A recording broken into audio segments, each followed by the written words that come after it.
A warning this evening that is especially for many spring breakers. Police across the state are urging people not to buy or use prescription painkillers unless they're directly from a doctor or pharmacist. Last year around this time, at least 9 people died in the Tampa area after taking fake Xanax pills.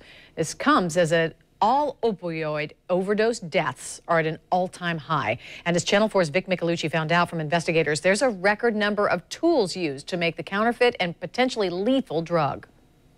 It's almost like playing Russian roulette. It's extremely dangerous. It is a deadly game. Buying painkillers on the streets is costing thousands of Americans their lives. Federal agents are sounding the alarm. People have died from ingesting what they think is a legitimate painkiller, and it's a counterfeit pill that contains fentanyl. Fentanyl, a highly potent medicine that's smuggled from Mexico, is making its way onto the streets at an alarming rate. It's mixed with other narcotics to make counterfeit pills that can be 50 times stronger than heroin. Drug dealers are using pill presses like these to turn synthetic powder into something that looks just like prescription medication, and they're making millions doing it. They buy them online from other countries and ship them here to the U.S. And they actually are pressing fentanyl into tablets and calling them other names like Xanax or hydrocodone. There's been several deaths reported. Pharmacist Gary Roberts says no one is safe if you take a pill that's not straight from a real pharmacy. We're seeing more of it today than we probably ever have before.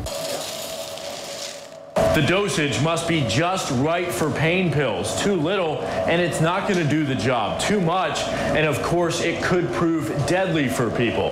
That's why sterile compounding labs like this one are so heavily regulated, and the people that work here are highly trained and licensed. Poison, that's what Dr. Roberts calls these counterfeit pills. He's worried more people will die. Respiratory arrests and stop your heart quite quickly. Fatal results if they don't listen to the warnings. I'm Vic Michelucci, Channel 4, the local station.